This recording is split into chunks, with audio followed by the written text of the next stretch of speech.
I have at least 7 black puffy Patagonia vests that I've never worn. I'm Angela Duckworth.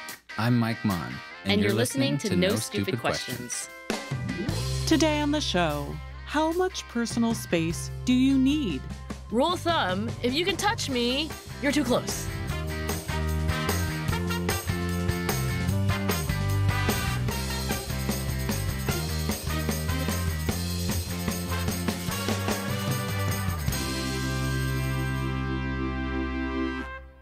So, Mike, I have this question for you that I was recently discussing with one of my good friends. We were talking the other day about personal space and how much personal space she wants, how much personal space I like. So my question is, Mike Maughan, how much personal space do you need? I love this question. I think this became a topic most popularized by Seinfeld. Did you ever watch Seinfeld? Oh my gosh, I have watched, I want to say like 70% of Seinfeld episodes. I've watched like 1% of Seinfeld. I don't think I've ever seen a full show. What? How's that possible? We did not watch television growing up, but I definitely like it. It so invaded the cultural lexicon. Yes. That I, of course, know most of the references. You know, like Seinfeld memes, even though you don't have Seinfeld experience. Exactly. Okay. But there's this one episode where Elaine is dating the close talker. He always is like in people's face in the most awkward way. And so that's when I feel like everybody started talking about close talkers. I remember talking to a friend of mine, Will, and I just said, how much space do people need? And he looked at me very seriously and he said, 3 feet. And I started laughing out loud because I was like, that is such a definitive answer. And I think it's so interesting. Obviously, I think the answer to this is that it's very context dependent. Context dependent meaning like it depends on whether I'm at a cocktail party or a funeral? Well, if you're in an elevator, you naturally are fine being, I mean, you may not love it, but you're fine being super close. Or like a queue at the airport. Queue as in line. Right. But you also know those are temporary situations and probably people you're not going to regularly be interacting with. Whereas on Seinfeld, this guy is in your face and you're like, if he's in my life, this is not going to work long term, right? Because he's right there. So I think elevator, if you also think about it with a spouse or partner or your children, you're fine cuddling with them, having much closer interaction than any, I would say, other normal human relationships. Yes. By the way, that's not personal space. That's called intimate space. So, of course, immediately after having this completely casual conversation with my friend, I do what I am so want to do, which is I desperately wanted to know what research had been done. So I started looking it up. And it's so interesting. And it's actually related to something I've been generally interested in, which is the effect of the environment or the situation on our psyche. And so when you talk about like really close up, like I guess the close talker in Seinfeld, the issue there is that he went from personal space to intimate space. And so you're saying once I get, in my friend Will's parlance, 3 feet is maybe still personal space, but once you're within 1 foot or something, that's called intimate space. It's that literal? That's right. By the way, these are not nature's distinctions. These are just like labels that psychologists give these concentric circles, these spheres that we live in, right? So the most intimate space, I think it's often defined as you're so close that my eyes can hardly focus on you. It's like you're practically blurry. Right. I'm reaching a state of panic because you're too up in my grill. Yeah, that's close talker space. Like, I don't mind being that close to Jason, but I don't want to be like 12 inches of pretty much anyone outside of my family, at least not for a long time. Maybe a hug, right? And it's very interesting that when we hug people, we allow them into our intimate space. It's, again, maybe context because you know it's going to be short. Well, it better be short, yes. Right? And it's part of a ritual.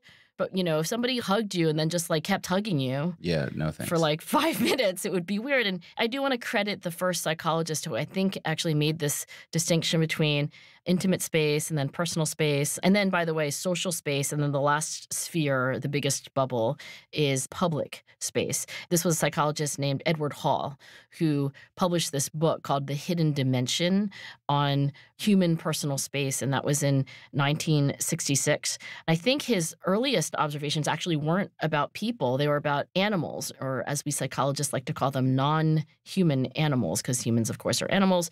Anyway, animals also have personal space. space bubbles, apparently. Some neuroscientists like to call it like our second skin. So this invisible bubble for human beings, it is about 3 feet, just so you know. Oh, wait, really? Yeah, about 3 feet. Of course, it depends on the person, but like roughly that defines your personal space bubble. In that space, or just around the edge of that space, like that's around where we're comfortable with friends, acquaintances, coworkers. Intimate space is more for girlfriends, boyfriends, spouses, children. Yeah. And then social space is like beyond personal space. That's within eyesight and earshot. So you can see people and you can hear them, but they're beyond 3 feet. So they're in the same room, for example. Right, but we're not having conversation at that distance. Yeah, I mean, you could in your social space have a conversation. You know, that's just having a conversation with somebody who's more than 3 feet away from you, which you can do. And then public space is like beyond earshot and eyesight. So it's like you're in a plaza and you can't quite make out what someone looks like and you can't quite hear them, but you know they're there. That's public space. So can I tell you a story? Because I want you to use this to teach me, because I'm so curious. Of course. Yes, please. Many years ago, I've been living in Washington, D.C. How old are you in this true story of Mike Maughan? I am in college back in these days. Okay. And I have this internship in Atlanta. I don't have anywhere to live. I don't know anyone in Atlanta. I've never been there. So I just find some really random roommates to live with for the summer. I've never met these people. I've never seen them since, but I lived with them for several months. One of the roommates was the epitome of a close talker. I'm not kidding. I literally would stand with my arms, my hands on my hips, because my elbows would then protrude. Your arms akimbo, just as a defense mechanism. It was literally so my elbows would keep him further away from me. Because if I didn't do that, he was such a close talker. And this wasn't cultural. They also grew up in the United States, because I know in certain places that I've lived, like in Guatemala, we would get on these chicken buses, they call them. They're old U.S. school buses, and they would sit 3 adults to a seat, pack the middle aisle. It didn't feel weird to me at all.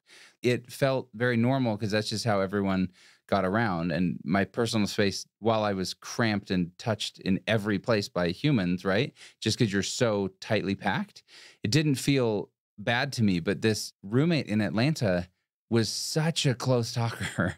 So I'm just curious, as you go into this research, why is it that it seems most of humanity, quote unquote, has agreed on this 3 feet thing? More or less. Whereas yeah. some people just don't understand that they are up in your face. This is mostly a universal phenomenon. There is some cross-cultural variation. One recent study suggested that people in warmer climates, including South America, tend to be okay with a smaller protective zone. Wait, warmer climates? Mm-hmm. Yeah. I would think that's worse because body heat. I don't know. I don't think it's well understood, because there are a lot of things that go with warmer climates. They're confounds, so to speak. Like, it could be because it's warm, but it could be because the sorts of places that are warm also have other things about them. But apparently colder northern climates, I mean, think Scandinavian countries, they tend to have citizenry who are not liking to stand super close to each other. And so there's some variation, but it's not like 20 feet versus 2 inches. We all like people at arm's length. I mean, there's some age differences. Our bubble, like the space of our please don't get too close to me, like it does get a little bit larger as we get older, but it doesn't vary that much. And that's what's interesting to me. And so when you say that this close talker friend of yours, or former friend of yours, he was an acquaintance the whole time at best. This passerby, I mean, it was memorable, right? Like, it was annoying. And the more recent research, it's so interesting. There is a Princeton neuroscientist named Michael Graziano, and he wrote this book called The Spaces Between Us, a story of neuroscience, evolution, and human nature. And he talks about these neurons in the brain called peripersonal neurons.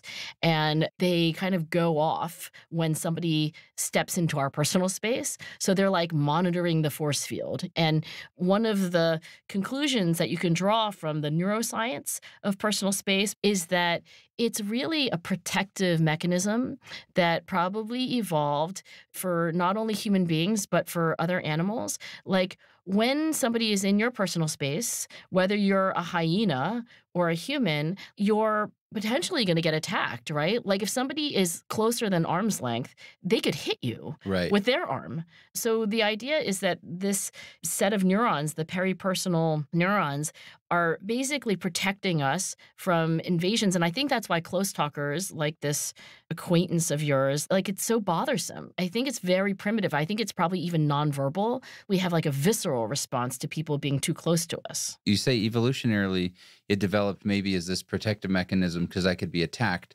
I'm curious, do you think, or does the research show that it's also, an emotional response because you're invading my space emotionally too? So it's not just a physical attack, right? Wait, what do you mean invading your space emotionally? I don't know. It just feels that you're so close to me that there is this level of intimacy when you talk about intimate space.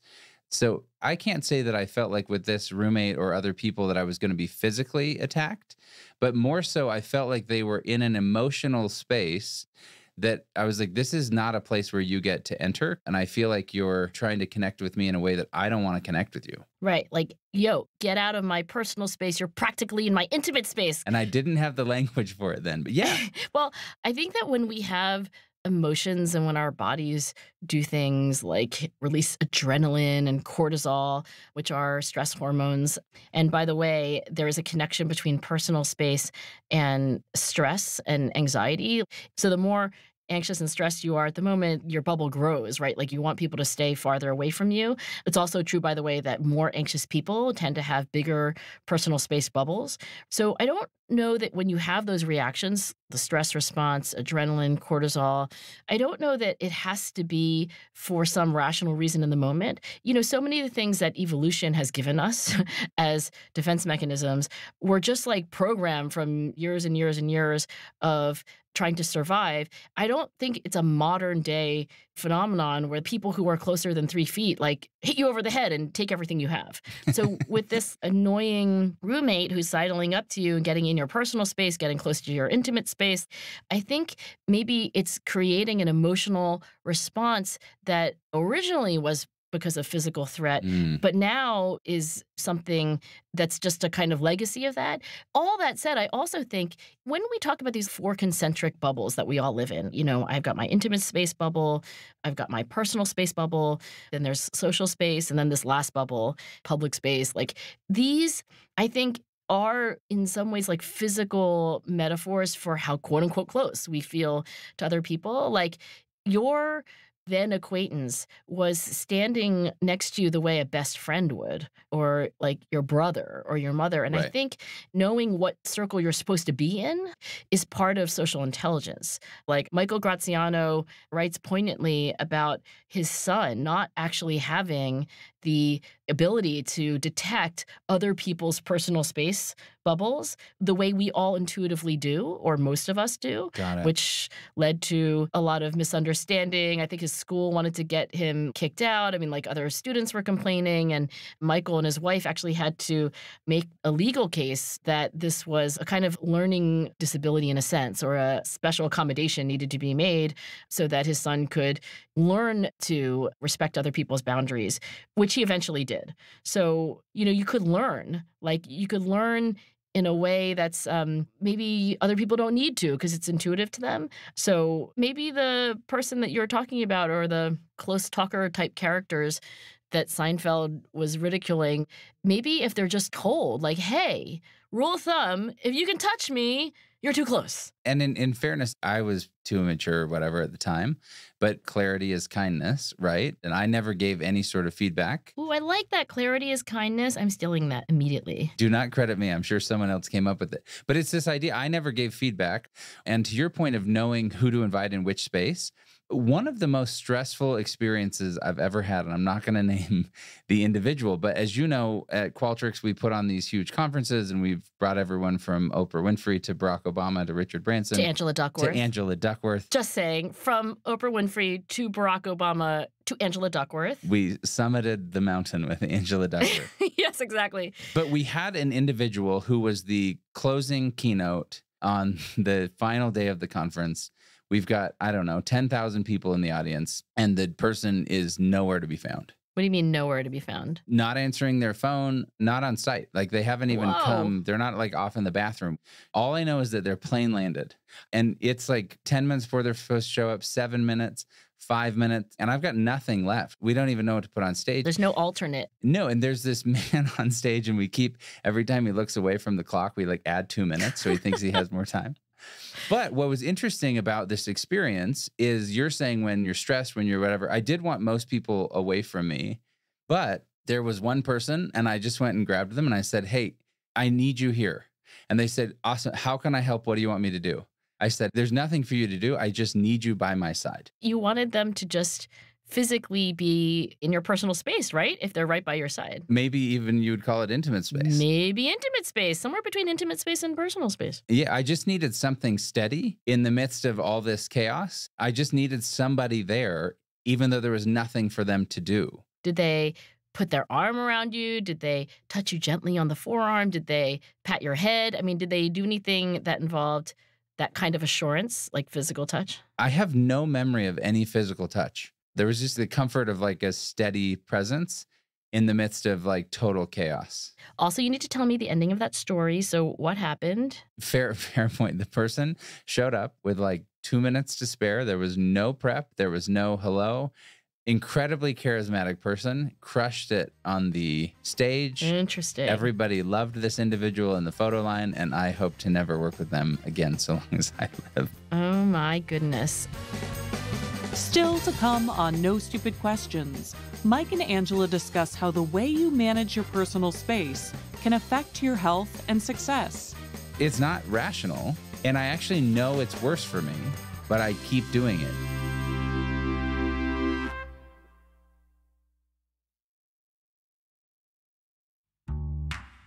Now, back to Mike and Angela's conversation about personal space. There is a dimension of personal space that I find to be urgently important, and I guess it's because I study behavior change. So if we think about what's within arm's reach, we should think about the temptations that are within arm's reach, like, pick your favorite social media poison, like TikTok and Instagram, let's say. Those are the two vices of devices that my own two daughters. Vices of devices. I just made that up. Good, right? I'm going to patent that immediately. Yes, I think we're going to coin that term. But my daughters, Lucy and Amanda, say all the time how they wish they didn't spend so much of their time on TikTok or on Instagram. That's within arm's reach because guess what? Their cell phones are within arm's reach and they have elected not to permanently delete those. I mean, they occasionally delete those apps and then... But it's so easy to just put them back on. It comes back. I'm like, wait, what is this on your phone? They're like, yeah, well, I reinstalled it. So we've got, our cell phones within our personal spaces. We also have, for a lot of us, junk food, and we don't have things that maybe we want to have. I had this recent obsession with hydration. I know you could argue that Americans are overhydrated because we're walking around with water bottles all the time, but I personally think we're not hydrating enough. Have you been to a conference in the last 2 years where they haven't given out water bottles? No, I know. They're supposed to save the environment because they're permanent. But then I'm like, yeah, but I have 42 of them. I literally can't give them away. And they're nice water bottles. Do you know that Patagonia no longer lets companies make Patagonia jacket or vest swag because the very ethical owners of Patagonia don't want Patagonia vests to go into the landfill? And where I'm likely to wear a Patagonia jacket, I'm not going to wear a Patagonia jacket that says blank company on it. And you already have 95 of them from the last 95 conferences with your water bottles that you also got there. If you walked into my closet, I am not joking. I've never worn one. And why do I keep them? I don't know. I have at least 7 black puffy Patagonia vests. Right? This is a sin. That I've never worn.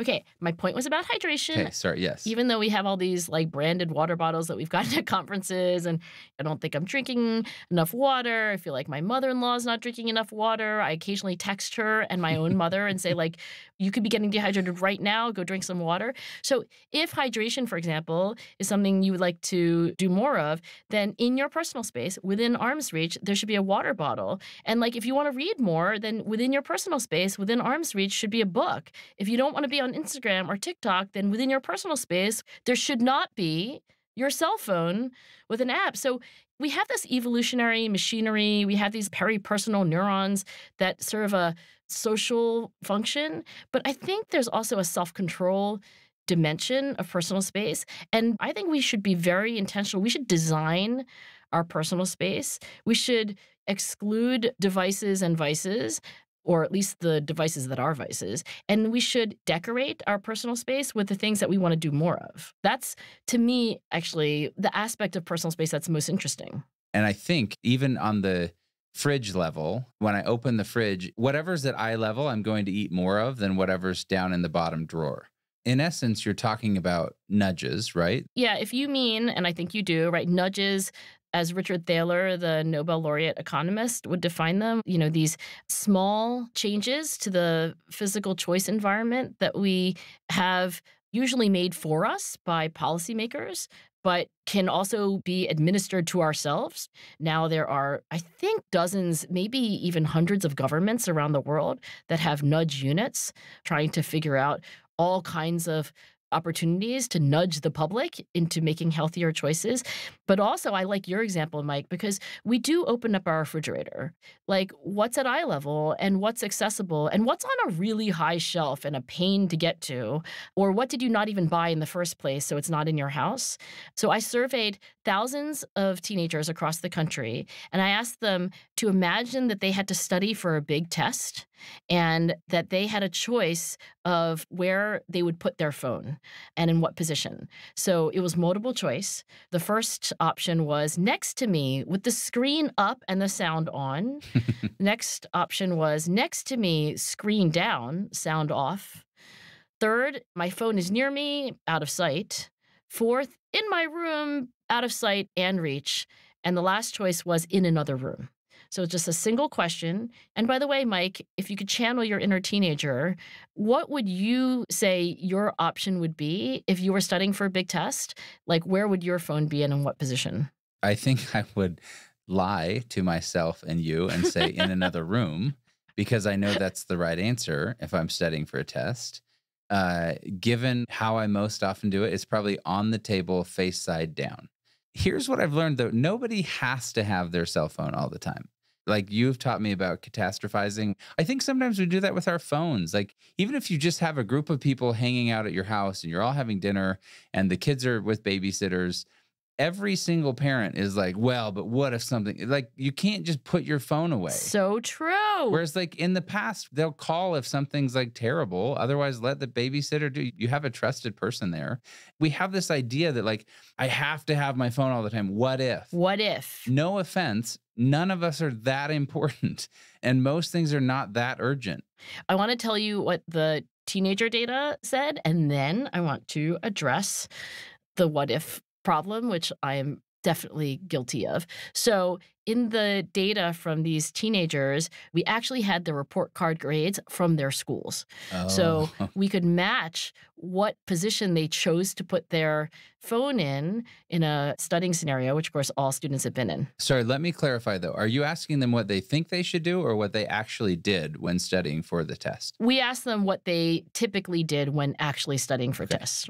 And the graph is beautiful because the kids with the highest grades have their phones in another room. Then the next highest is like, oh, in my room, but out of sight and reach. And the lowest, and by a lot, is next to me, the screen up and the sound on. And I think a lot of students will say things like, what if I miss a text message? What if there's a notification and I don't get on it right away? Then you're probably going to be just fine. Exactly. Not just fine, you're going to be better off. Yes, I love that we are, sermonizing together. I don't know how effective this chart is when I show it to teenagers, but my graduate student and I are working with Khan Academy to teach kids this technique from the self-control research, which is called situation modification. And the idea is that in your personal space, what's within arm's reach is completely under your control in many cases. You can turn your phone off. You can give your phone to your mom so it's not even in your personal space. Like, you can modify your situation, and by removing temptations, you destroy their power over you. I mean, I know all the things to do, right? I know the nudges to put in place. I know if I want to drink more water. In fact, I have these great Stanley water bottles that I love. I have one on my desk at work. Wait, what's a Stanley water bottle? It's just this amazing, I'll buy you one since you need another water bottle. Wait, what's amazing about it? I don't know. It has a handle, a big straw. I keep one in each car. I keep one on my desk at work. I keep one at home. Yes. So my point is I know what to do. And like your daughters, maybe with TikTok or whatever's on your phone, I know I should not keep my phone charging by my bed. I know that. Ugh, I hate that you do that, Mike. So I'm saying every 5, 7, 10 weeks, I'm like, okay, we're going to try this again. And I move the charger to another room and I keep it in the office. And for 2 or 3 days, I get the best sleep of my life. I'm not distracted. And then it comes back? Of course. Why? Tell me why. I think because it's become a space for mental escape. What I'm doing at night, if I'm on the phone, I do the Wordle every day. I have some other New York Times puzzle, and I have a little group of family that we text it to each other every day. It's just a simple way to keep in touch, and we see how everybody did. I play those games, look at Instagram, read a bunch of news articles. But instead of going to bed at an appropriate hour, I'm like, oh, I've just read CNN, but what does the Washington Post say? What does the local news say? Maybe I should check Instagram again, because what if somebody else posted something? It's dumb. It's not rational. And I actually know it's worse for me, but I keep doing it. That's why I love this idea that you're talking about. Not only personal space, how far away do we stand from people culturally, evolutionarily, but also how do we, quote unquote, hack our personal space in order to very intentionally create the experience that we know will be best for us. Mike, I think we both want to hear from NSQ listeners about personal space. If you have a story about your relationship with personal space, maybe how big your ideal bubble is, how you handle close talkers, or as Mike and I have been discussing, how you hack your personal space in ways that make your life better, record a voice memo, tell us your name, where you're from, make sure you record in a quiet place, put your mouth close to the phone, and email us at nsq@freakonomics.com. And if we love your story, we will play it on a future episode of the show. So, Mike, let's end this conversation by thinking about what the implications are of all this research and personal observation.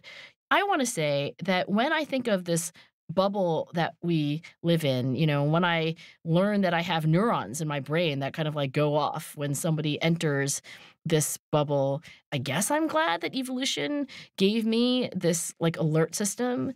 But I think the greatest danger in the 21st century is not getting like clubbed over the head by somebody who's entering your personal space. I think the greatest enemies are the ones that we introduce into our personal spaces ourselves.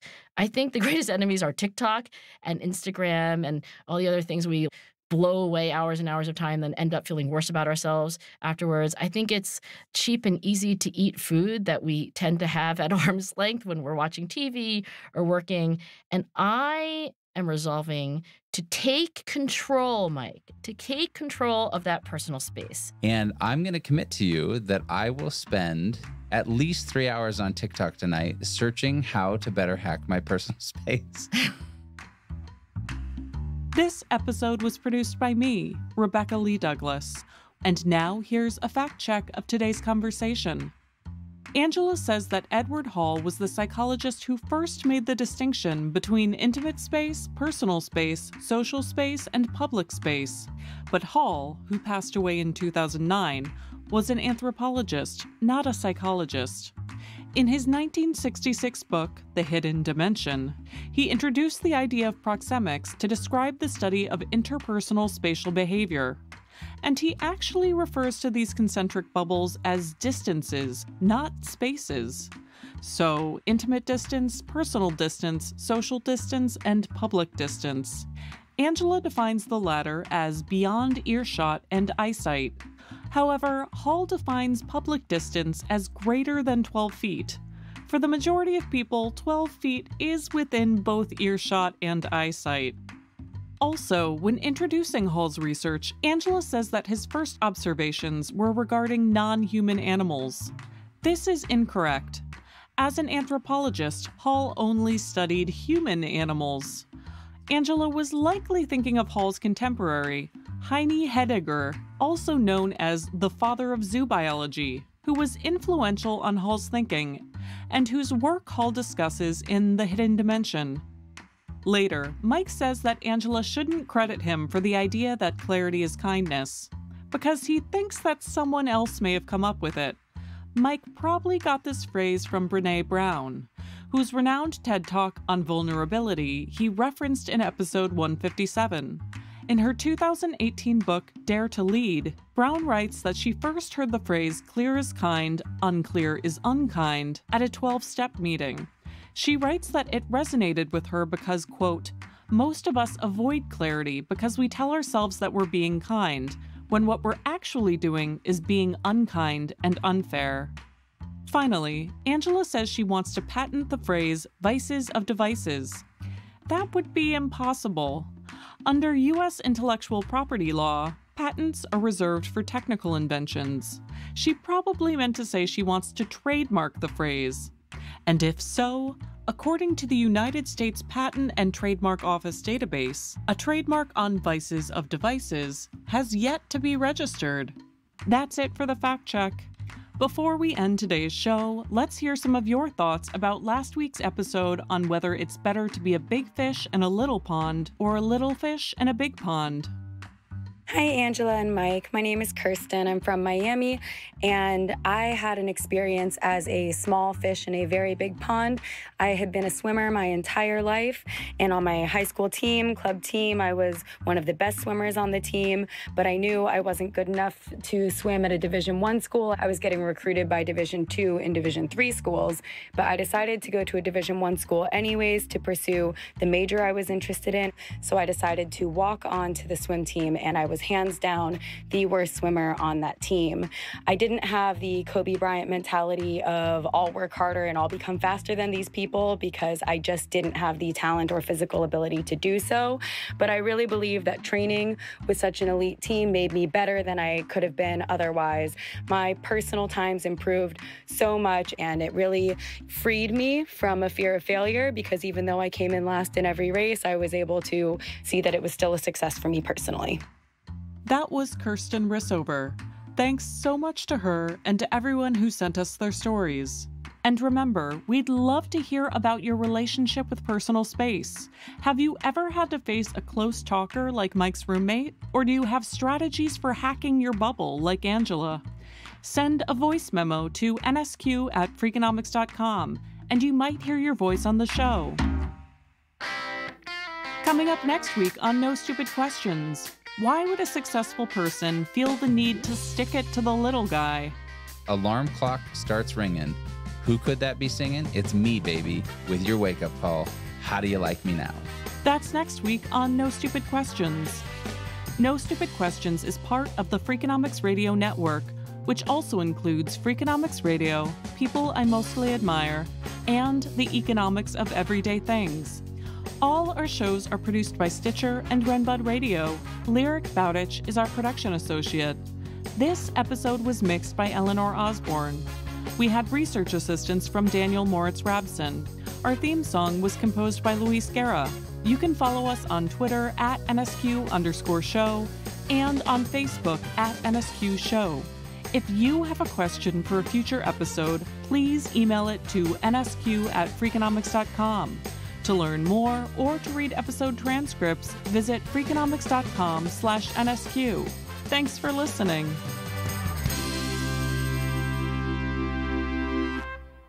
To be clear, Angela, I just have no discipline. The Freakonomics Radio Network, the hidden side of everything. Stitcher.